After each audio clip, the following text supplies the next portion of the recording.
Imagine being part of a top-secret mission to avenge one of the most infamous attacks in history. On April 18, 1943, a group of elite American pilots embarked on a daring operation to intercept and eliminate Admiral Isoroku Yamamoto, the mastermind behind Pearl Harbor. Flying over 1,000 miles through enemy territory, these pilots faced incredible odds to strike a devastating blow to Japan's military leadership, which changed the course of World War II. How did they navigate this perilous journey, and what was the impact of their mission? Stay tuned as we delve into the gripping tale of Operation Vengeance, the courageous aviators, and the heated debate as who really killed Yamamoto.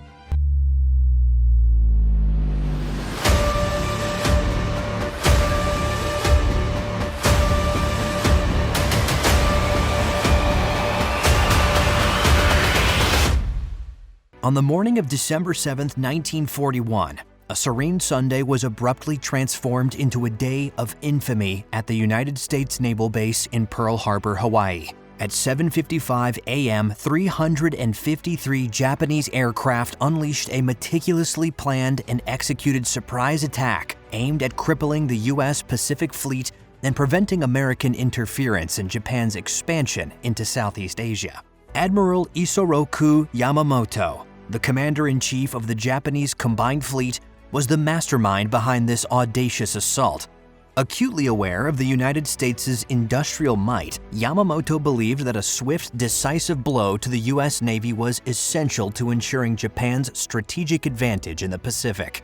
His intricate plan, which had been developed for months, sought to neutralize American naval power and buy Japan the time needed to consolidate its territorial gains. This assault, executed in two waves, targeted battleships, airfields, and other military installations. The attackers employed a mix of torpedo bombers, dive bombers, and fighter planes to ensure extensive damage. Despite multiple signs and ignored intelligence warnings of an imminent attack due to miscommunication and an underestimation of Japanese capabilities, the U.S. forces were caught off guard. The devastating consequences of the attack were stark. Over 2,400 Americans lost their lives, and another 1,000 were wounded, encompassing both military personnel and civilians. The fleet suffered greatly. 8 battleships were damaged, 4 of which sank, including the USS Arizona, which exploded and sank with 1,177 crewmen on board. Nearly 200 U.S. aircraft were destroyed, many while still on the ground. Included in the Japanese offensive were 5 midget submarines, intensifying the attack's complexity. Notably, one of these submarines was captured, marking the first prisoner of war held by the United States in World War II. This attack was not just a military strike, but a significant historical marker, being the first substantial foreign assault on American soil since the War of 1812. In response, President Franklin D. Roosevelt addressed the nation, declaring December 7th as a date which will live in infamy.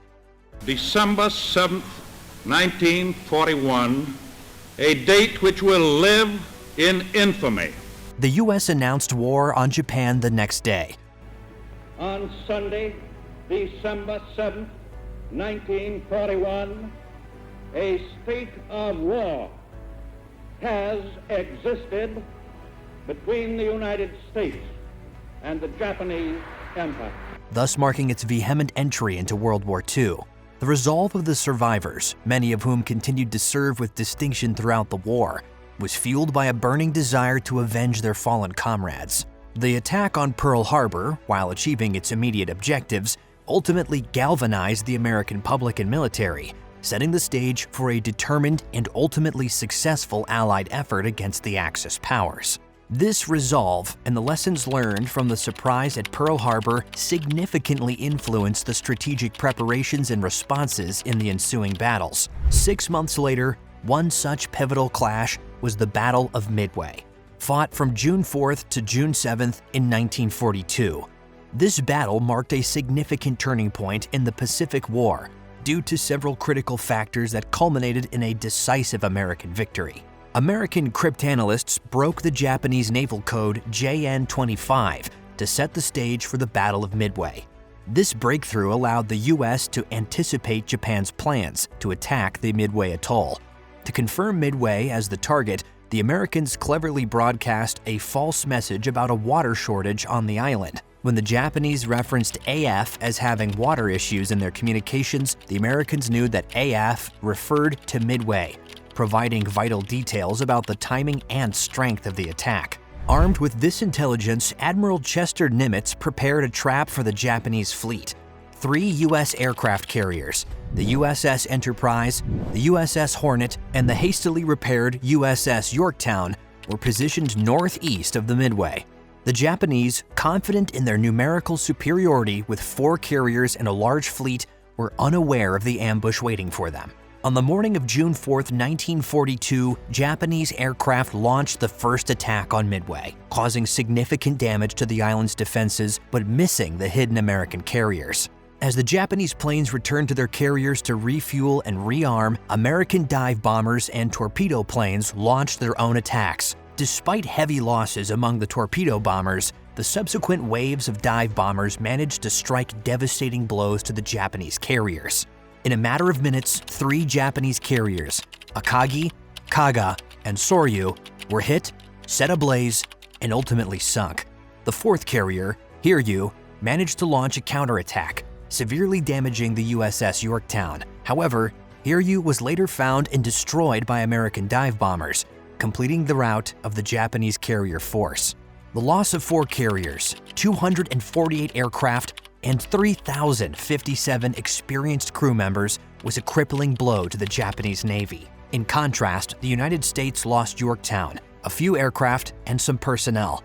The victory at Midway halted Japanese expansion in the Pacific and shifted the strategic initiative to the United States, paving the way for future offensives and the ultimate payback for America and its people, Operation Vengeance. By April 1943, American cryptographers had cracked the entire Japanese naval code, unveiling a more critical piece of intelligence. They intercepted a message indicating that Admiral Isoroku Yamamoto, the architect of the Pearl Harbor attack, would be inspecting troops in the Solomon Islands. The decoded message provided the exact details of Yamamoto's itinerary, giving the U.S. a rare chance to target one of Japan's top military leaders. Operation Vengeance was meticulously planned. On April 18, 1943, a squadron of 18 P-38 Lightning fighters took off from Guadalcanal. With 16 assigned to the mission and 2 as spares, the P-38s were chosen for their long-range capabilities, necessary for the mission's 1,000-mile round trip. The pilots had to navigate with precision over hundreds of miles of open ocean, flying just 50 feet above the water to prevent detection by Japanese radar. At 9:34 a.m., the P-38s arrived at the intercept point near Bougainville Island, right on schedule. They spotted 2 Mitsubishi G4M bombers escorted by 6 A6M-0 fighters. Yamamoto's plane was quickly identified. The G4M Betty had a large fuel tank, making it an easy target for enemies. Allied pilots nicknamed it the Flying Zippo because it could easily catch fire. In the ensuing battle, the American fighters attacked with precision. Captain Thomas Lanphier and First Lieutenant Rex Barber, part of the killer flight, targeted Yamamoto's bomber. Their combined efforts brought down the plane, which crashed into the jungle, killing the commander-in-chief instantly. Witnessed by a horrified Chief of Staff Ugaki, he later remembered, "I just said to myself, my God, I could think of nothing else. All this happened in about 20 seconds. The next glance revealed that the plane was no more to be seen, only a pall of black smoke rising from the jungle. Everything was over now." When recovering Yamamoto's remains, they found his body still strapped in his seat, thrown from the plane, still holding his samurai sword, and described as being in a state of great dignity. An autopsy revealed 2 bullet wounds, one in his jaw and another in his shoulder. Medical personnel concluded that he died before the plane even crashed. Due to the significance of his death, it was not announced until a month later, on May 21st. The loss was immense, and the entire Japanese nation mourned his passing.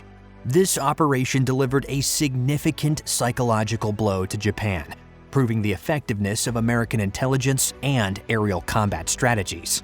The mission's success hinged on the precise timing, the expert navigation, and the pilot's bravery. Despite facing mechanical issues and the risk of being outnumbered, the P-38s managed to achieve their objective, demonstrating the strategic value of intelligence and coordinated military efforts in wartime. Upon returning to base, the pilots faced a debate over who deserved credit for the kill. Captain Thomas G. Lanphier, Jr. and First Lieutenant Rex T. Barber both claimed to have shot down Yamamoto's plane. After various investigations and reports, official credit was initially given to Lanphier, but later studies and testimonies suggested Barber was the one who delivered the fatal shots. Regardless, the mission was a joint effort, and both pilots were celebrated for their roles in the successful operation. Operation Vengeance demonstrated the strategic value of intelligence and the ability of the U.S. military to execute precise, high-stakes missions. Admiral Yamamoto's death was a significant morale booster for the Allies and a testament to the effectiveness of American cryptography and aerial combat capabilities. The extraordinary mission to take down Admiral Isoroku Yamamoto was pivotal in World War II. These brave American pilots flying over 1,000 miles through hostile skies embodied the resilience and precision that turned the tide of the war. Operation Vengeance wasn't just a mission. It was a statement of resolve, a powerful act of retribution for Pearl Harbor. The pilots' courage and determination sent shockwaves through Japan's military leadership, proving that the Allied forces were a formidable and relentless opponent. As we remember this daring feat, we honor the spirit and sacrifice of those aviators who flew into the heart of danger to change the course of history. Their story is a testament to the power of bravery and the enduring impact of strategic ingenuity in warfare. What do you think about this bold mission and its impact on the war? Share your thoughts in the comments down below, and let's discuss the incredible bravery and strategy behind Operation Vengeance. Thank you for watching. We'll see you in the next video.